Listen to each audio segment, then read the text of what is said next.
An early morning start takes our three adventurers, Casilla from Brazil, Kezia from Kenya, and Gabi from Germany, to a place where the sun always shines, where a rich ecosystem exists, and the only place in the world where people can encounter wild meerkats. Our guide not only knows a great deal about these fascinating creatures, but also takes a keen interest in researching their behavior and making new discoveries. For meerkats, there is not just safety in numbers, there is also companionship. These agile creatures are able to kill and even eat venomous snakes and scorpions without being hurt. They are able to survive without drinking water, getting their moisture from eating certain plants. In dry parts of the world, animals need special skills to survive. Meerkats are no exception.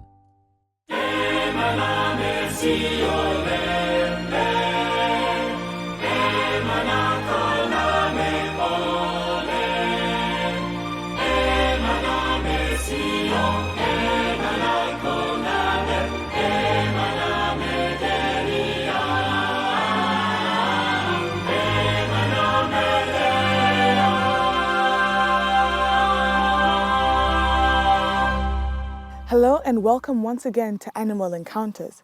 Now we're here at the Zika Meerkat Park and we're actually sitting on top or very close to a meerkat burrow. Now under here is about 11 meerkats and a few babies, and they're very shy, so it's going to take them some time to come up. Now meerkats have very close family bonds, but they're also very wild, especially these ones. So our work here today is to sit and wait. It's 6 o'clock in the morning and the sun is just rising over the Karoo, a semi-arid area near Oudtshoorn, South Africa. I think they're of a higher intelligence than your average animal because they don't live by instinct like your average animal does. They live by tuition. Everything they know is taught to them by their peers, by their older brothers and sisters. They get taught. That's why you cannot keep a meerkat. Take a meerkat that's been in captivity and bring him out here. You can't release them here because they don't do well because nobody has taught them. So, but let's drink our coffee. Meerkat is a universal word. It's like apartheid. It's a universal word. You don't get it in a different language. Meerkat is a meerkat, but the Dutch also call it an Erdmann. And an Erdmännchen in German, but the rest of the world call them meerkat. The fancy guys call it Suricates, okay. But I don't use those fancy words. I'm not a scientist. One thing about a meerkat, they do a sensory thing in the morning and they refresh the picture in their mind. They got a photographic memory and they take a picture of everything in their surroundings. If anything changes, it's dangerous. So your position, if you want to take the cameras, try to be in a position where you can get all the shots you want without moving too far away. If you move, it's going to be a move and then you've got to be there for a while because let them get used to you there. And your movements, please don't scratch your head like that. Just a flowing motion. And anything with slings. If you hand the camera to somebody with a sling on it, that is a snake, and they don't like those. So take a sling and then hand it. Okay.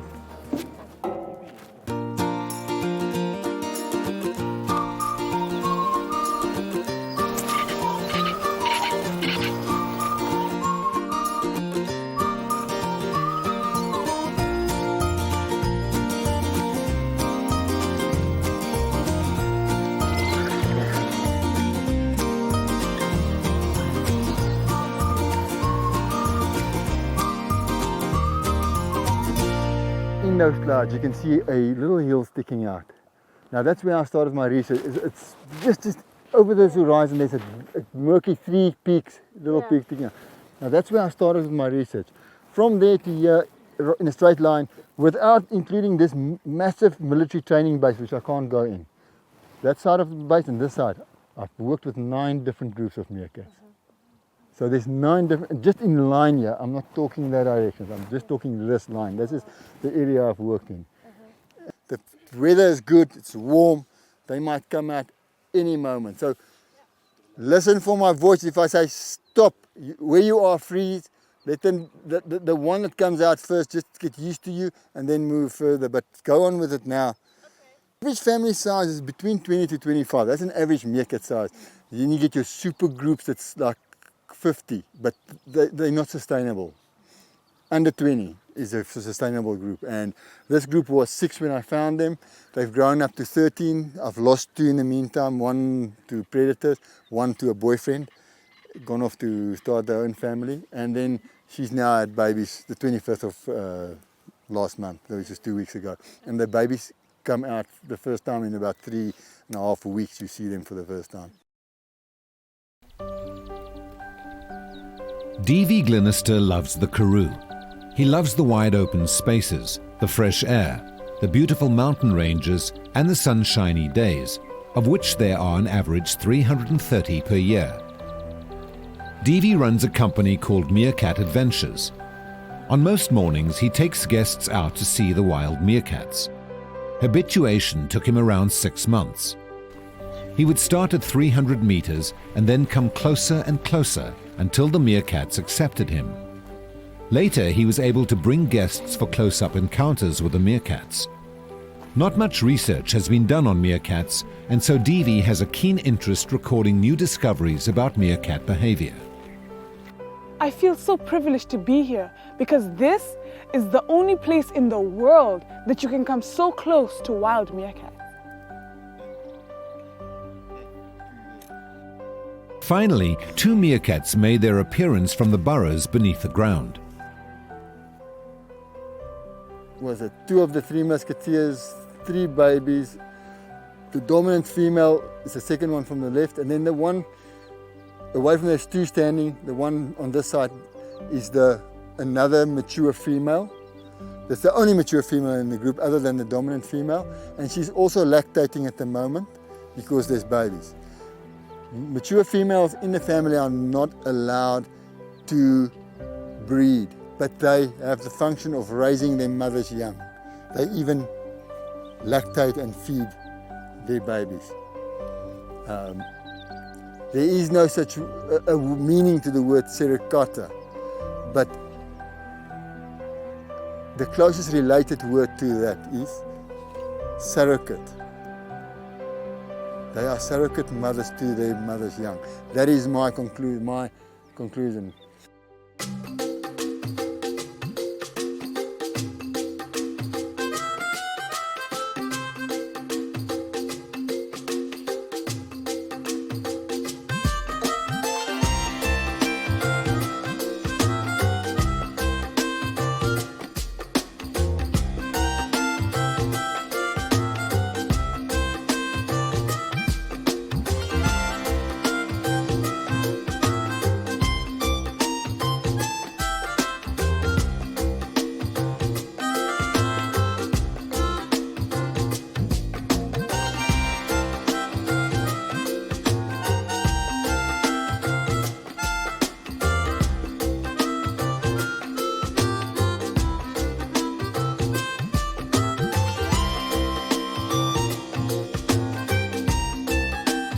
You'll notice they're all facing the sun.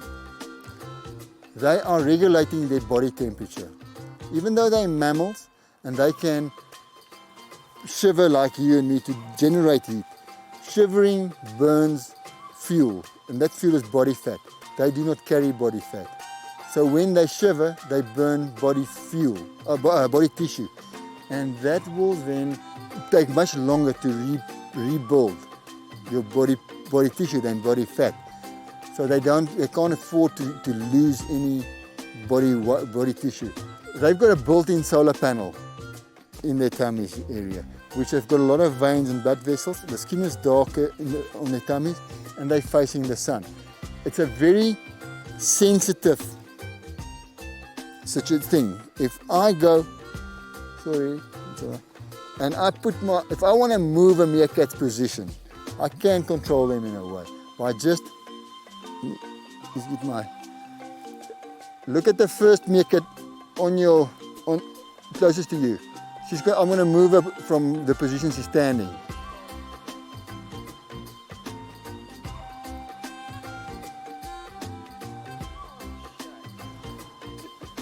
I just stopped the sun, took the heat away, and she's moving to a position where she's in the sun again. They want to be in the sun. It's very important. So, and the solar panel is a very sensitive thing for them. When the baby meerkats start leaving the burrow system, they take on a mentor. One of the adults will teach it survival skills and how to catch and eat food. For example, when eating a scorpion, the grown meerkat will teach the baby to start eating at the sting and finish at the head so as not to be stung. With a snake, on the other hand, they will start by eating at the head. Because of the desert-like conditions, most of the meerkat's food is underground. The drier the season, the deeper the meerkat has to dig for its food. Mentors will teach the young ones how to sniff their food out from up to 30 centimeters underground. You know, when a meerkat comes out of childhood and into adulthood, he finds a mentor, someone to guide him, someone to show him where and what to do and how to do things. And I've learned that it's wonderful to have a mentor, and I'm urging you, if you don't have a mentor, find one. Wisdom always comes out of someone who's older, someone who knows what's the whereabouts, how to do things. And I know that it has helped me. And if you're an older person, look for a younger person to mentor and guide through life. They've got the one instinct. When they get a warning for danger, their tails usually go up as a sign of danger, like a flashlight, and they would run for cover. With a baby, when that instinct comes and the tail goes up, the legs go stiff as well. Everything goes stiff because he doesn't know the leg's got to run. Something's got to go stiff, but we don't know yet what. So they've got to learn to do all those things without getting confused. Meerkats usually forage up to 3 kilometers from their burrows, but when they have babies, they don't go as far. They appoint a babysitter and will come back every 4 hours or so to relieve the babysitter and to feed the babies. The great-grandfathers built this. They're just expanding it. This burrow system is about maybe 200 years old, 300, I don't know. This is a long time going. This was flat area. All this ground has been taken out underneath and put in on top. So it is done over many years. I don't think the oldest female here has had anything to do with one chamber, new chamber. This is done. Every time they enter a hole, they don't, only when they're frightened they'll run down. But usually they come to the entrance and they walk in. Always shooting what's in front of them backwards. So always new debris is coming out, new sand. So they're expanding all the time. They ask if what's their natural predators. 90, in my experience, 99%, 95% humans.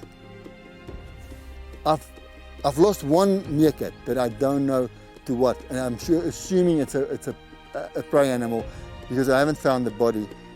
But in 2.5 years working with 9 different groups of meerkats, I've lost 38 meerkats. 22 in one day to secondary poisoning. They went to forage in an orchard where the farmers got orchards. 2 weeks before they harvest, they put out poison for the birds that eat the fruit. The birds fall, they eat the bird, they die. They can take the poison from a cobra. They can eat a cobra's head or scorpion's poison sac, and they won't get sick from it. Do meerkats make good pets? The question to ask is, do any wild animals make good pets? The only meerkat sanctuary in the world is in California somewhere, which is funny, but it just brought my attention to the fact that there's a problem with the pet trade, and that is where I come in. I'm not a conservationist as such. If you know of anybody that has a meerkat as a pet, because they will not have that meerkat for longer than a year. Then they won't want it anymore because of its nature. It's going to be either put in a small cage in the backyard, or just dumped in somewhere in an open field, because people don't want to expose themselves to having an illegal pet, because it is illegal. It doesn't matter where you go.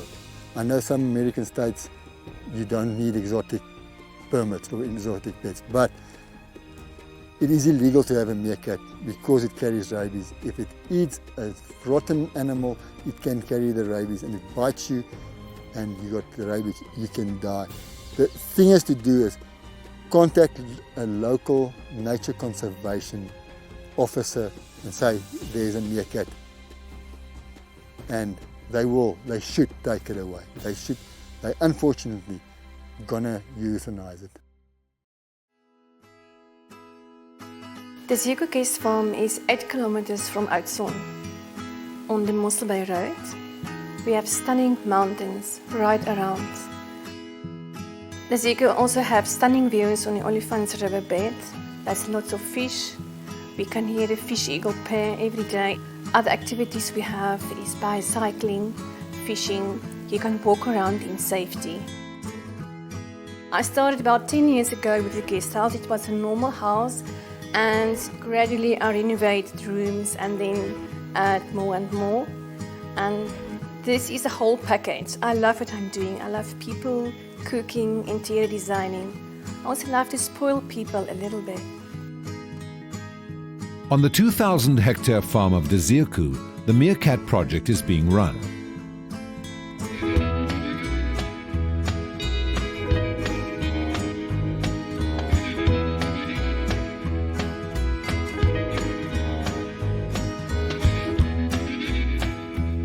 Well, every morning I come, I take people out on tours.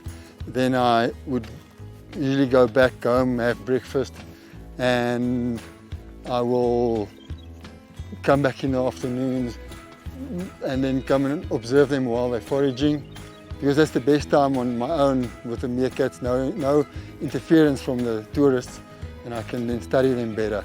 And then I stay with them till quite late in the evening, and then till they go underground, then I go home. Okay, this is an old aardvark porcupine burrow. Now, porcupine burrow usually have a signature, either some porcupine quills or it have the bones of other animals lying around. Because porcupines loses a lot of quills, they would collect bones of other animals and chew on them for calcium. You can see small chisel marks where the porcupine has chewed on this to get some calcium out of it. But this is an abandoned hole. The meerkats will use a hole like this or like that for safety when they have a sentry out here. Now, just to demonstrate to you, which I haven't told you, is how a sentry works. A meerkat has a small device in its ear, a flap, that the moment they dig, instinctively their ears shut off, close. So when they're digging underground, dust and sand doesn't fall in there. So when they're out foraging and they're digging, they don't hear a warning alarm clearly, because their ears tend to instinctively close off. So they would dig and listen. And what they listen for is the sentry. The sentry stands here, and everybody forages. He finds an elevated position and look out. And he says every 5 seconds or so, he says, "It's all right, it's fine, it's cool, go on, it's fine." And then if they stop digging and they hear it, they go on digging. And if they stop and for 10, 15 seconds, they don't hear a confirmation that's fine, they know it's time to run.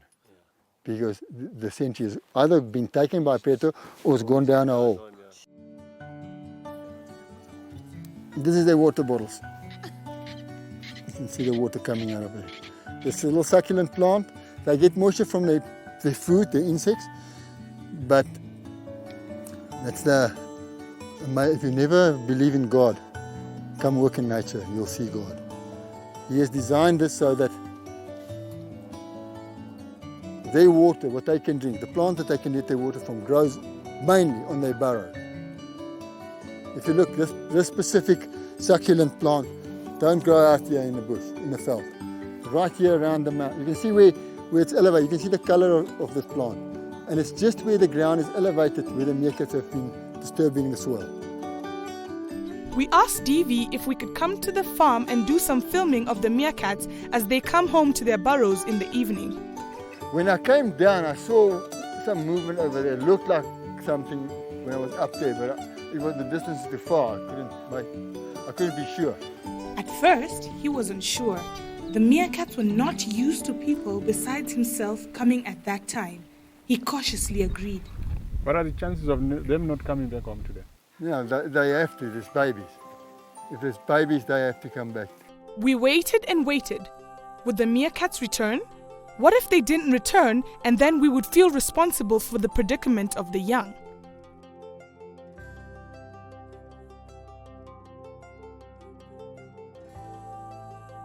To our relief, they started appearing apparently out of nowhere.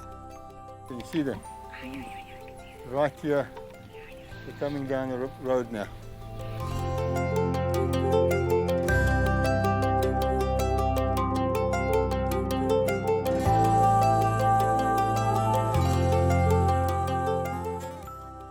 Like a shepherd safely leading his sheep, Devi called his meerkats and walked with them back to the safety of their burrows.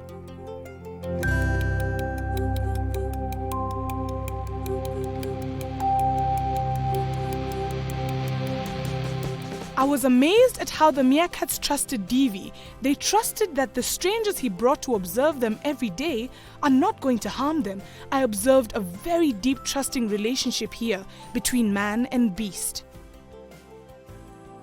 There is such a sense of community among the meerkats. Each meerkat has a particular task, whether it be the sentry that warns the mob about danger, or the babysitter that takes special care of the new babies. Each one is dedicated and works toward the well-being of the community. From the solar panels on the chests of the meerkats to the way in which their ears conveniently close while they are burrowing and the way in which they sense temperature, these are all evidence of intricate design. I believe that God took great delight in designing the lives of meerkats. Der Tag neigt sich dem Ende zu und die Erdmännchen verschwinden wieder in ihrem Bau. Dort werden sie eng aneinander gekuschelt die Nacht verbringen. Bei der Begegnung mit den Erdmännchen haben mich nicht nur die Tiere selbst fasziniert, sondern auch wie Gott für die Tiere sorgt. So wachsen zum Beispiel die Pflanzen, mit der Erdmännchen ihren Flüssigkeitshaushalt ausgleichen, nur auf Erdreich, das bewegt wurde, also genau auf dem Bau der Erdmännchen. Faszinierend, oder? Das waren meine tierischen Begegnungen für heute. Ich freue mich schon auf das nächste Mal. Devi loves his meerkats and he also loves his creator. The same God that created these amazing creatures created the sun, moon, and the stars.